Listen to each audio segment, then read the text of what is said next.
The Lost World by Sir Arthur Conan Doyle. Chapter 15. Our eyes have seen great wonders. I write this from day to day, but I trust that before I come to the end of it, I may be able to say that the light shines at last through our clouds. We are held here with no clear means of making our escape, and bitterly we chafe against it. Yet I can well imagine that the day may come when we may be glad that we were kept, against our will, to see something more of the wonders of this singular place, and of the creatures who inhabit it. The victory of the Indians and the annihilation of the ape-men marked the turning point of our fortunes. From then onwards, we were in truth masters of the plateau, for the natives looked upon us with a mixture of fear and gratitude, since by our strange powers we had aided them to destroy their hereditary foe. For their own sakes they would, perhaps, be glad to see the departure of such formidable and incalculable people, but they have not themselves suggested any way by which we may reach the plains below. There had been, so far as we could follow their signs, a tunnel by which the place could be approached, the lower exit of which we had seen from below. By this, no doubt, both ape-men and Indians had at different epochs reached the top, and Maple White with his companion had taken the same way. Only the year before, however, there had been a terrific earthquake, and the upper end of the tunnel had fallen in and completely disappeared. The Indians now could only shake their heads and shrug their shoulders when we expressed by signs our desire to descend. It may be that they cannot, but it may also be that they will not help us to get away. At the end of the victorious campaign, the surviving ape folk were driven across the plateau. Their wailings were horrible, and established in the neighborhood of the Indian caves, where they would from now onwards be a servile race under the eyes of their masters. It was a rude, raw, primeval version of the Jews in Babylon, or the Israelites in Egypt. At night we could hear from amid the trees the long-drawn cry, as some primitive Ezekiel mourned for fallen greatness and recalled the departed glories of Apetown. Hewers of wood and drawers of water, such were they from now onwards. We had returned across the plateau with our allies 2 days after the battle, and made our camp at the foot of their cliffs. They would have had us share their caves with them, but Lord John would by no means consent to it, considering that to do so would put us in their power if they were treacherously disposed. We kept our independence, therefore, and had our weapons ready for any emergency, while preserving the most friendly relations. We also continually visited their caves, which were most remarkable places, though whether made by man or by nature we have never been able to determine. They were all on the one stratum, hollowed out of some soft rock which lay between the volcanic basalt forming the ruddy cliffs above them and the hard granite which formed their base. The openings were about 80 feet above the ground, and were led up to by long stone stairs, so narrow and steep that no large animal could mount them. Inside they were warm and dry, running in straight passages of varying length into the side of the hill, with smooth gray walls decorated with many excellent pictures done with charred sticks and representing the various animals of the plateau. If every living thing were swept from the country, the future explorer would find upon the walls of these caves ample evidence of the strange fauna, the dinosaurs, iguanodons, and fish lizards, which had lived so recently upon earth. Since we had learned that the huge iguanodons were kept as tame herds by their owners, and were simply walking meat stores, we had conceived that man, even with his primitive weapons, had established his ascendancy upon the plateau. We were soon to discover that it was not so, and that he was still there upon tolerance. It was on the 3rd day after forming our camp near the Indian caves that the tragedy occurred. Challenger and Summerlee had gone off together that day to the lake, where some of the natives, under their direction, were engaged in harpooning specimens of the great lizards. Lord John and I had remained in our camp, while a number of the Indians were scattered about upon the grassy slope in front of the caves, engaged in different ways. Suddenly there was a shrill cry of alarm, with the word "Stoa" resounding from 100 tongues. From every side, men, women, and children were rushing wildly for shelter, swarming up the staircases and into the caves in a mad stampede. Looking up, we could see them waving their arms from the rocks above and beckoning to us to join them in their refuge. We had both seized our magazine rifles and ran out to see what the danger could be. Suddenly, from the near belt of trees, there broke forth a group of 12 or 15 Indians, running for their lives, and at their very heels 2 of those frightful monsters which had disturbed our camp and pursued me upon my solitary journey. In shape, they were like horrible toads, and moved in a succession of springs, but in size they were of an incredible bulk, larger than the largest elephant. We had never before seen them save at night, and indeed they are nocturnal animals save when disturbed in their lairs, as these had been. We now stood amazed at the sight, for their blotched and warty skins were of a curious fish-like iridescence, and the sunlight struck them with an ever-varying rainbow bloom as they moved. We had little time to watch them, however, for in an instant they had overtaken the fugitives, and were making a dire slaughter among them. Their method was to fall forward with their full weight upon each in turn, leaving him crushed and mangled, to bound on after the others. The wretched Indians screamed with terror, but were helpless, run as they would, before the relentless purpose and horrible activity of these monstrous creatures.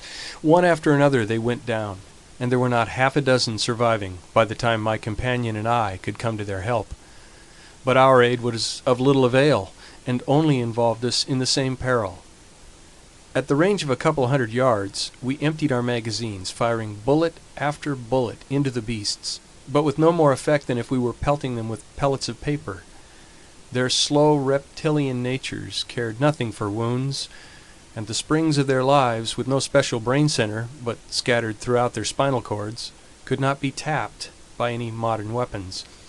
The most that we could do was to check their progress by distracting their attention with the flash and roar of our guns, and so to give both the natives and ourselves time to reach the steps which led to safety. But where the conical explosive bullets of the 20th century were of no avail, the poisoned arrows of the natives, dipped in the juice of strophanthus and steeped afterwards in decayed carrion, could succeed. Such arrows were of little avail to the hunter who attacked the beast, because their action in that torpid circulation was slow, and before its powers failed it could certainly overtake and slay its assailant. But now, as the 2 monsters hounded us to the very foot of the stairs, a drift of darts came whistling from every chink in the cliff above them. In a minute they were feathered with them, and yet, with no sign of pain, they clawed and slobbered with impotent rage at the steps which would lead them to their victims, mounting clumsily up for a few yards and then sliding down again to the ground. But at last the poison worked. One of them gave a deep rumbling groan and dropped his huge squat head onto the earth. The other bounded round in an eccentric circle with shrill wailing cries, and then lying down writhed in agony for some minutes before it also stiffened and lay still. With yells of triumph the Indians came flocking down from their caves, and danced a frenzied dance of victory round the dead bodies, in mad joy that 2 more of the most dangerous of all their enemies had been slain. That night they cut up and removed the bodies, not to eat, for the poison was still active, but lest they should breed a pestilence. The great reptilian hearts, however, each as large as a cushion, still lay there, beating slowly and steadily, with a gentle rise and fall, in horrible independent life. It was only upon the 3rd day that the ganglia ran down, and the dreadful things were still. Some day, when I have a better desk than a meat tin, and more helpful tools than a worn stub of pencil and a last tattered notebook, I will write some fuller account of the Akala Indians, of our life among them, and of the glimpses which we had of the strange conditions of wondrous maple white land. Memory, at least, will never fail me, for so long as the breath of life is in me, every hour and every action of that period will stand out as hard and clear as do the first strange happenings of our childhood. No new impressions could efface those which are so deeply cut.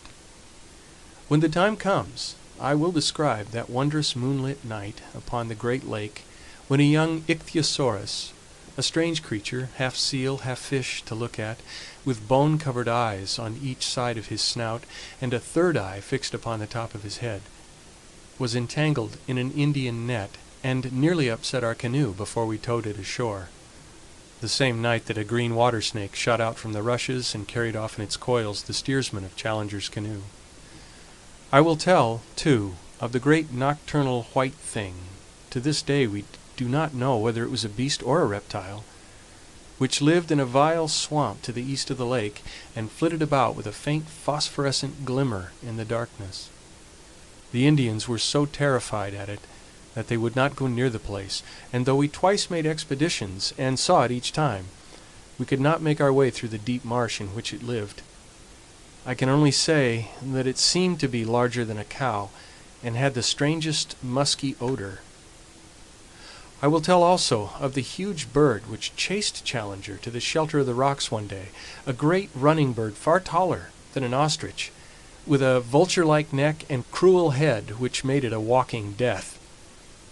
As Challenger climbed to safety, one dart of that savage curving beak shore off the heel of his boot as if it had been cut with a chisel. This time, at least, modern weapons prevailed, and the great creature, 12 feet from head to foot, Phororachus its name, according to our panting but exultant professor, went down before Lord Roxton's rifle in a flurry of waving feathers and kicking limbs, with 2 remorseless yellow eyes glaring up from the midst of it. May I live to see that flattened vicious skull in its own niche amid the trophies of the Albany. Finally, I will assuredly give some account of the Toxodon, the giant 10-foot guinea pig with projecting chisel teeth, which we killed as it drank in the gray of the morning by the side of the lake. All this I shall write some day at fuller length, and amidst these more stirring days I would tenderly sketch in these lovely summer evenings, when with the deep blue sky above us we lay in good comradeship among the long grasses by the wood, and marveled at the strange fowl that swept over us, and the quaint new creatures which crept from their burrows to watch us, while above us the boughs of the bushes were heavy with luscious fruit, and below us strange and lovely flowers peeped at us from among the herbage. Or those long moonlit nights, when we lay out upon the shimmering surface of the great lake, and watched with wonder and awe the huge circles rippling out from the sudden splash of some fantastic monster, or the greenish gleam far down in the deep water of some strange creature upon the confines of darkness. These are the scenes which my mind and my pen will dwell upon in every detail at some future day. But, you will ask, why these experiences, and why this delay, when you and your comrade should have been occupied day and night in the devising of some means by which you could return to the outer world? My answer is, that there was not one of us who was not working for this end, but that our work had been in vain. One fact we had very speedily discovered: the Indians would do nothing to help us. In every other way they were our friends, one might almost say our devoted slaves. But when it was suggested that they should help us to make and carry a plank which would bridge the chasm, or when we wished to get from them thongs of leather or liana to weave ropes which might help us, we were met by a good-humored but an invincible refusal. They would smile, twinkle their eyes, shake their heads, and there was the end of it. Even the old chief met us with the same obstinate denial, and it was only Maritas, the youngster whom we had saved, who looked wistfully at us and told us by his gestures that he was grieved for our thwarted wishes. Ever since their crowning triumph with the ape-men, they looked upon us as supermen who bore victory in the tubes of strange weapons, and they believed that so long as we remained with them, good fortune would be theirs. A little red-skinned wife and a cave of our own were freely offered to each of us if we would but forget our own people and dwell forever upon the plateau.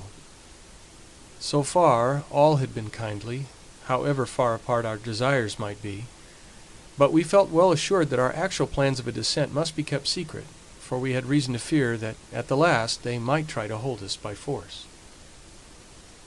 In spite of the danger from dinosaurs, which is not great save at night, for as I may have said before, they are mostly nocturnal in their habits, I have twice in the last 3 weeks been over to our old camp in order to see our negro who still kept watch and ward below the cliff.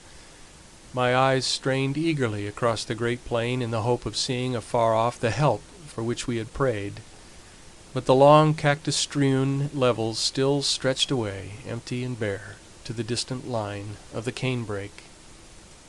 "They will come soon now, Massa Malone. Before another week pass, Indian come back and bring rope and fetch you down." Such was the cheery cry of our excellent Zambo. I had one strange experience as I came from this second visit, which had involved my being away for a night from my companions. I was returning along the well-remembered route, and had reached a spot within a mile or so of the Marsh of the Pterodactyls, when I saw an extraordinary object approaching me. It was a man who walked inside a framework made of bent canes, so that he was enclosed on all sides in a bell-shaped cage. As I drew nearer, I was more amazed still to see that it was Lord John Roxton. When he saw me, he slipped from under his curious protection, and came towards me laughing, and yet, as I thought, with some confusion in his manner. "Well, young fella," said he, "who would have thought of meeting you up here?" "What in the world are you doing?" I asked. "Visiting my friends, the pterodactyls," said he. "But why?" "Interesting beasts, don't you think? But unsociable, nasty, rude ways with strangers, as you may remember. So I rigged this framework, which keeps them from being too pressing in their attentions." "But what do you want in the swamp?" He looked at me with a very questioning eye, and I read hesitation in his face. "Don't you think other people besides professors can want to know things?" he said at last. "I'm studying the pretty dears. That's enough for you?" "No offense," said I. His good humor returned, and he laughed. "No offense, young fella. I'm going to get a young devil chick for Challenger. That's one of my jobs. No, I don't want your company. I'm safe in this cage, and you are not. So long, and I'll be back in camp by nightfall." He turned away, and I left him wandering on through the wood, with his extraordinary cage around him.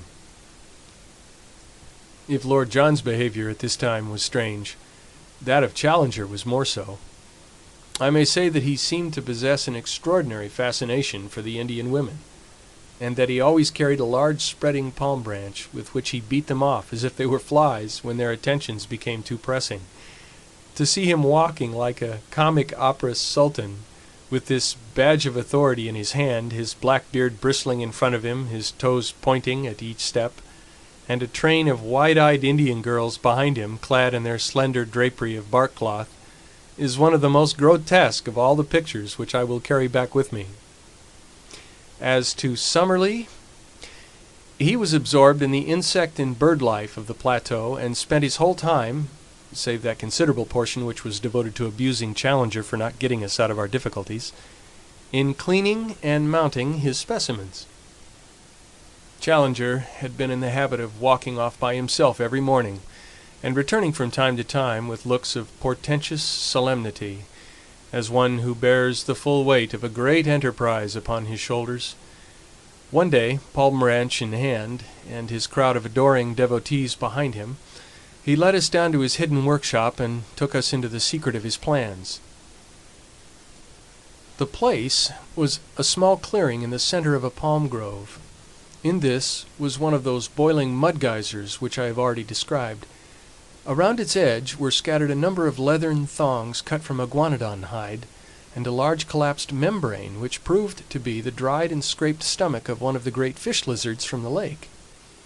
This huge sack had been sewn up at one end, and only a small orifice left at the other. Into this opening several bamboo canes had been inserted, and the other ends of these canes were in contact with conical clay funnels, which collected the gas bubbling up through the mud of the geyser.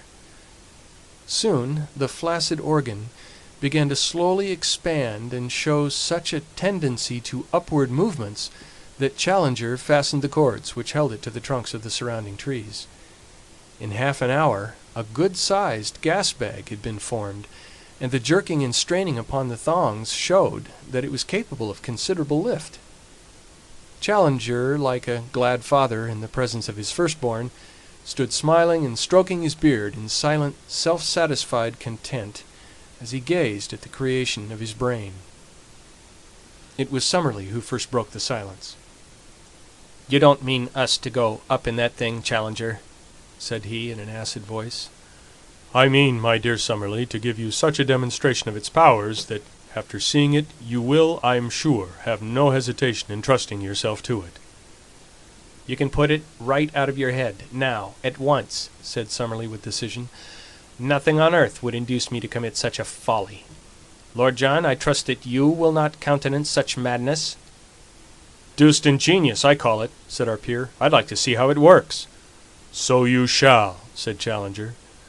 "For some days I have exerted my whole brain force upon the problem of how we shall descend from these cliffs. We have satisfied ourselves that we cannot climb down, and that there is no tunnel. We are also unable to construct any kind of bridge which may take us back to the pinnacle from which we came.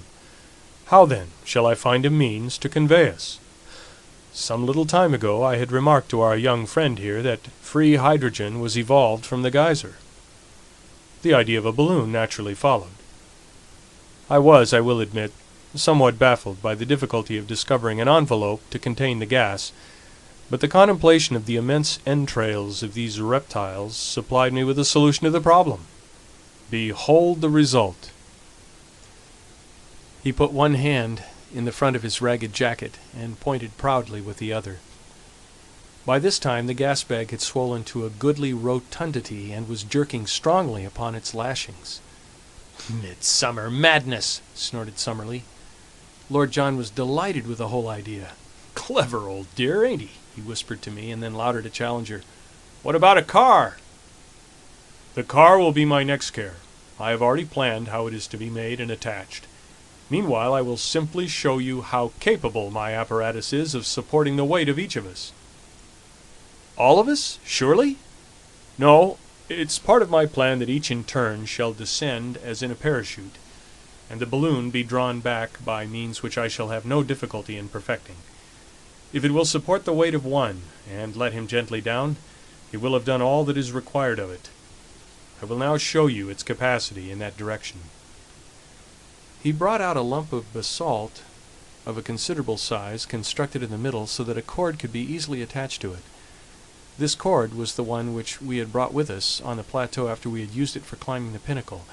It was over 100 feet long, and though it was thin, it was very strong. He had prepared a sort of collar of leather with many straps descending from it. This collar was placed over the dome of the balloon, and the hanging thongs were gathered together below, so that the pressure of any weight would be diffused over a considerable surface. Then the lump of basalt was fastened to the thongs, and the rope was allowed to hang from the end of it, being passed 3 times round the professor's arm.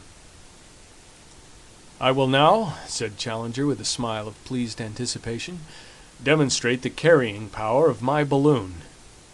As he said so, he cut with a knife the various lashings that held it. Never was our expedition in more imminent danger of complete annihilation. The inflated membrane shot up with frightful velocity into the air. In an instant Challenger was pulled off his feet and dragged after it. I had just time to throw my arms round his ascending waist when I myself whipped up into the air. Lord John had me with a rat-trap grip round the legs, but I felt that he also was coming off the ground. For a moment I had a vision of 4 adventurers floating like a string of sausages over the land that they had explored. But happily there were limits to the strain which the rope would stand, though none apparently to the lifting powers of this infernal machine. There was a sharp crack, and we were in a heap upon the ground with coils of rope all over us. When we were able to stagger to our feet, we saw far off in the deep blue sky one dark spot where the lump of basalt was speeding upon its way. "Splendid!" cried the undaunted Challenger, rubbing his injured arm. "A most thorough and satisfactory demonstration. I could not have anticipated such a success. Within a week, gentlemen, I promise that a second balloon will be prepared, and that you can count upon taking in safety and comfort the first stage of our homeward journey."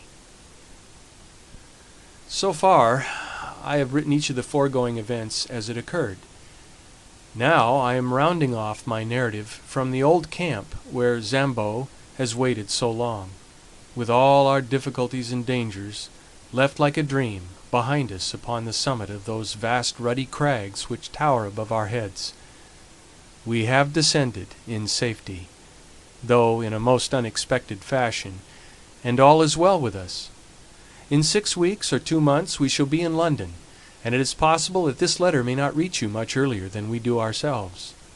Already our hearts yearn and our spirits fly towards the great mother city which holds so much that is dear to us." It was on the very evening of our perilous adventure with Challenger's homemade balloon that the change came in our fortunes. I have said that the one person from whom we had had some sign of sympathy in our attempts to get away was the young chief whom we had rescued. He alone had no desire to hold us against our will in a strange land. He had told us as much by his expressive language of signs. That evening, after dusk, he came down to our little camp, handed me, for some reason he had always shown his attentions to me, perhaps because I was the one who was nearest his age, a small roll of the bark of a tree, and then, pointing solemnly up at the row of caves above him, he had put his finger to his lips as a sign of secrecy, and had stolen back again to his people. I took the slip of bark to the firelight, and we examined it together.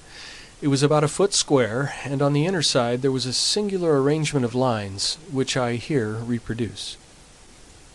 They were neatly done in charcoal upon the white surface, and looked to me at first sight like some sort of rough musical score. "Whatever it is, I can swear that it is of importance to us," said I. I could read that on his face as he gave it. "Unless we have come upon a primitive practical joker," Summerlee suggested, "which I should think would be one of the most elementary developments of man." "It is clearly some sort of script," said Challenger. "Looks like a guinea puzzle competition," remarked Lord John, craning his neck to have a look at it. Then suddenly he stretched out his hand and seized the puzzle. "By George!" he cried, "I believe I've got it. The boy guessed right the very first time. See here, how many marks are on that paper? 18. Well, if you come to think of it, there are 18 cave openings on the hillside above us." "He pointed up to the caves when he gave it to me," said I. "Well, that settles it. This is a chart of the caves. What? 18 of them, all in a row, some short, some deep, some branching, same as we saw them. It's a map. And here's a cross on it. What's the cross for? It's placed to mark one that is much deeper than the others." "Yeah, one that goes through," I cried. "I believe our young friend has read the riddle," said Challenger. "If the cave does not go through, I do not understand why this person, who has every reason to mean us well, should have drawn our attention to it. But if it does go through and comes out at the corresponding point on the other side, we should not have more than 100 feet to descend." 100 feet, grumbled Summerlee. "Well, our rope is still more than 100 feet long," I cried. "Surely we could get down." "How about the Indians in the cave?" Summerlee objected. "There are no Indians in any of the caves above our heads," said I. "They are all used as barns and storehouses. Why should we not go up now at once and spy out the land?" There is a dry bituminous wood upon the plateau, a species of araucaria according to our botanist, which is always used by the Indians for torches. Each of us picked up a faggot of this, and we made our way up weed-covered steps to the particular cave which was marked in the drawing. It was, as I had said, empty, save for a great number of enormous bats which flapped round our heads as we advanced into it. As we had no desire to draw the attention of the Indians to our proceedings, we stumbled along in the dark until we had gone round several curves and penetrated a considerable distance into the cavern. Then, at last, we lit our torches. It was a beautiful dry tunnel with smooth gray walls, covered with native symbols, a curved roof which arched over our heads, and white glistening sand beneath our feet. We hurried eagerly along it until, with a deep groan of bitter disappointment, we were brought to a halt. A sheer wall of rock had appeared before us, with no chink through which a mouse could have slipped. There was no escape for us there. We stood with bitter hearts, staring at this unexpected obstacle. It was not the result of any convulsion, as in the case of the ascending tunnel. The end wall was exactly like the side ones. It was, and had always been, a cul-de-sac. "Never mind, my friends," said the indomitable Challenger. "You have still my firm promise of a balloon." Summerlee groaned. can we be in the wrong cave?" I suggested. "No use, young fella," said Lord John, with his finger on the chart. "17 from the right, and 2nd from the left. This is the cave, sure enough." I looked at the mark to which his finger had pointed, and I gave a sudden cry of joy. "I believe I have it! Follow me! Follow me!" I hurried back along the way we had come, my torch in my hand. "Here," said I, pointing to some matches upon the ground. "Here is where we lit up." "Well, exactly." "Well, it is marked as a forked cave, and in the darkness we passed the fork before the torches were lit. On the right side, as we go out, we should find the longer arm." It was as I had said. We had not gone 30 yards before a great black opening loomed in the wall. We turned into it to find that we were in a much larger passage than before. Along it we hurried in breathless impatience for many hundreds of yards. Then, suddenly, in the black darkness of the arch in front of us, we saw a gleam of dark red light. We stared in amazement. A sheet of steady flame seemed to cross the passage and to bar our way. We hastened toward it. No sound, no heat, no movement came from it, but still the great luminous curtain glowed before us, silvering all the cave and turning the sand to powdered jewels, until as we drew closer it discovered a circular edge. "The moon, by George!" cried Lord John. "We're through, boys! We are through!" It was indeed the full moon which shone straight down the aperture which opened upon the cliffs. It was a small rift, not larger than a window, but it was enough for our purposes. As we craned our necks through it, we could see— I'm going to repeat this and go back from 32:24. It was indeed the full moon which shone straight down the aperture which opened upon the cliffs. It was a small rift, not larger than a window, but it was enough for all our purposes. As we craned our necks through it, we could see that the descent was not a very difficult one, and that the level ground was no very great way below us.